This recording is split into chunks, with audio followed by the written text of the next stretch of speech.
पहले चंदा नगर में चिन्ना और मुन्ना नाम के दो बच्चे रहते थे। दोनों साथ साथ स्कूल जाते थे और साथ साथ खेलते थे। चिन्ना जरा शांत स्वभाव का था, लेकिन मुन्ना बातूनी था।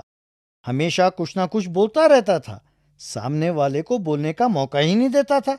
एक दिन जब दोनों स्कूल से लौट रहे थे तो रास्ते में एक सोने का चिराग दिखाई दिया। चिन्ना ने पास जाकर उसे अपने हाथों में उठाया। चिन्ना, अरे ये कोई जादुई चिराग दिखता है, जैसे कहानी में है। सुना है इसमें एक जिन रहता है, इसको रगड़ने पर बाहर आकर इच्छाओं को पूरा कर देता है। हाँ हाँ, पर वे चिराग मेरा है, पहले मैंने ही इसे देखा है। कहते हुए उसने चिराग को छीनना शुरू किया।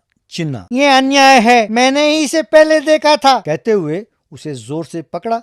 दोनों के इस खींचातानी में चिराग के अंदर का जिन बाहर निकला। जिन, हा हा हा, मुझे बाहर निकालने के लिए धन्यवाद। क्योंकि आप दो, इसलिए मैं आप दोनों को एक एक वर दूंगा। किसे क्या चाहिए आप ही तय करें। कहते हुए उसने हवा में अपना हाथ घुमाया और एक छोटी सी डिबिया और सोने से भरा एक थैली प्रकट हुआ। जिन ने कहा, इन दोनों के बारे में बताता हूँ, सुनो। कुछ कहने की जरूरत नहीं है, एक कोई काम ना आने वाली डिबिया और एक सोने से भरी थैली। मुझे सोने की थैली ही चाहिए। जिन वहां से गायब हो गया। दोनों अपनी अपनी वस्तुओं को लेकर वहां से चले गए। मुन्ना अपने पैसों से एक आलीशान घर बनाकर नौकर चाकर के साथ बड़े आराम से रहने लगा। पसंद का भोजन करता था, अपने दोस्तों से मिलना छोड़ दिया।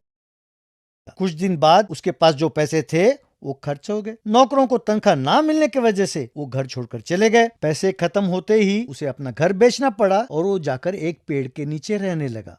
एक दिन चिन्ना वहां से गुजर रहा था तो मुन्ना को देखा। मुन्ना, क्या हुआ? पेड़ के नीचे क्यों रह रहे हो? पैसों का क्या हुआ? मुन्ना ने जो हुआ सब बताया।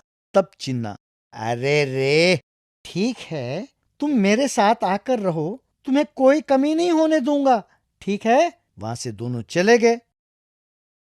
उसके बाद एक बड़े बंगले के पास आए। वहां नौकरों ने चिन्ना को प्रणाम किया। चिन्ना, क्या ये तेरा घर है? बहुत बढ़िया है। उस दिन लालच में आकर मैंने सोने की थैली ले लिया था, पर तुमने तो डिब्बा लिया। पर क्या था उस डिब्बे में? मैंने उस दिन जब डिब्बा खोला तो उसमें एक कागज था।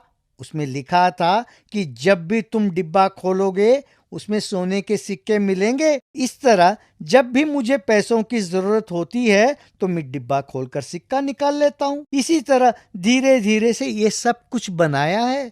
अरे, उस जिन की पूरी बात ना सुनकर मैंने गलती की, इसीलिए ऐसा हुआ।